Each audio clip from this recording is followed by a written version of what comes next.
Hey Carter, this is Keaton Everett with ABC, going over your pitching video from camp. We're going to go through and talk about your motion and your delivery and break it down at a couple spots we look at. We're going to look at your posture, your balance. We're going to look at specifically, how your lower half's working in relation to your upper body. Are you getting some torque? Are you keeping your hips closed? We're going to look at your foot strike. We're going to look at, how you're finishing, how you're releasing, and just kind of tie it all together and just kind of go through and talk a little bit about everything. Overall, you're doing a really, really solid job. You have a good foundation to build off of. So when you get older, get a little bit stronger, you're going to be good to go, because a lot of pitching and a lot of mechanics is, strength and coordination, and so, it gets easier as you get older and stronger, but we'll go through and talk a little bit about each. All right. So one thing I just want to mention off the bat is just watch your eyes here. All right. You can see eyes peek down and the eyes come up. This is one of the things that doesn't really get looked at, but it's one of the easiest things and most beneficial things for you. It doesn't seem like it'd make a big deal, but you can see your eyes are looking down at the ground, looking down, looking down, looking down, looking down. Now you're getting going. Now your eyes pick up the target. All right, so you're picking up the target too late. Once this foot starts up, we want our eyes on that target. All right, so once this foot, you should have your eyes on that target. Once this foot starts up, eyes are staying on that target. All right, and it just has to do with visualization. Just that kinesthetic awareness of your eyes locked in on that target. Your brain's able to function a little bit better. It's something that is huge, and like I said, it doesn't seem like it's a huge thing, but there's just so much benefit to that. It just try to be aware of once you start that leg up, eyes stay on that target and they don't move. All right, it's just easy. All right, so after that, we're going to look at your balance and your posture. So what you're doing as you start your motion. All right, we want to see you staying over that back leg. What you're doing, you have an awesome start. All right, so you're starting off really good. Okay, so here's your balance position. Your hands haven't moved, which is awesome. All right, you're getting your back foot over your front foot, which is awesome as well. Hips are nice and closed off. Okay, so now we want to see your hips start to lead down the mound. And what I mean by that is we don't want to see this foot kick out in front of your hips at all. All right, a lot of kids will kind of kick those out. We just want to see your hips stay closed as long as you can down that mound. All right, so we'll take through and see how it's going. All right, hands are breaking. You're getting going. All right. You can see this foot swinging out a little bit early, so you can start to see your toes here, and you can see how your knee's completely locked. All right, we really shouldn't get our knee completely locked at all throughout our delivery. And I mean, it can get locked, but the reason that you're locking it is because you can see this angle that you're creating with your posture. All right, so I kind of went back and talked about posture. So what I mean by posture is you can see you're pretty much straight up here, and now down at this spot, you got a little bit of a lean.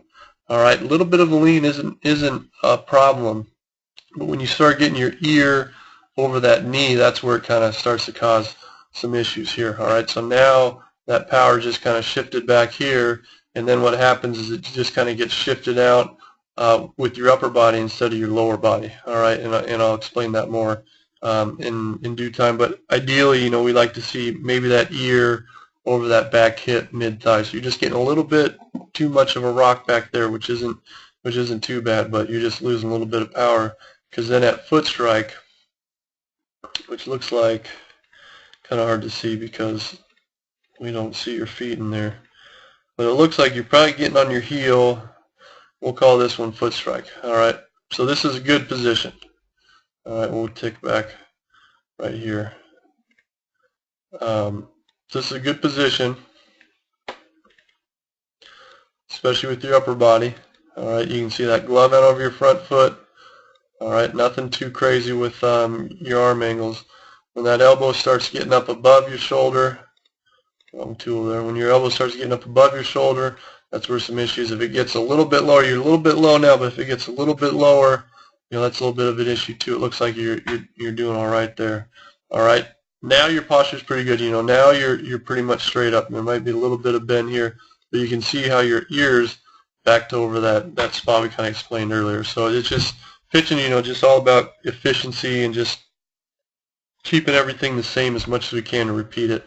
And so those little, lean backs or movements kind of cause some problems here. So, you're doing a good job at getting some torque. You can see this hip starting to turn before that upper body.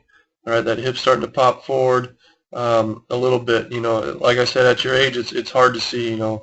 Big leaguers, they're basically their hip is completely turned before their upper body's going. They don't have any kind of issues there. You can see that you're just kind of going a little bit at the same time. Big leaguers almost at this position, and then their upper bodies, are back at that position we first kind of marked. For you it was probably a little bit more, down this way. So they're at this position as opposed to where you're at. So that's that torque that I'm trying to see. So the lower body is the same, but that upper body is different. And like I said, that's something that we'll get there with age and strength, but just something to be aware of, because you have the mechanics to get there.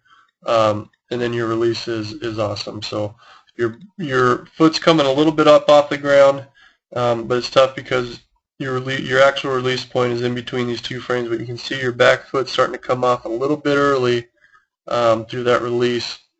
Ideally, we like to see that back leg still on the ground throughout that release, but it's close enough where you're doing a pretty good job. You can see that this front side glove is kind of turning out, the palm's kind of turning out towards that first base side, so you're probably getting a little bit too far outside of your body. Ideally, we'd like to see your palm, facing up this way toward your chest. So as you rotate forward, that thumb and your palm rotate towards your chest instead of rotate out, because that pulls a little bit, makes you pull off to the side a little bit, lose a little bit of power. But again, all in all, very solid. So very impressive, good job. So just a little bit of those few adjustments there. Just make sure you're not leaning back too much. Get it from your hips, let the hips do the work, not the upper body. So, but other than that, man, very good, very impressive. So good job, man. Thanks for making it out to camp. Hopefully you had a great time, and we look forward to seeing you again with ABC.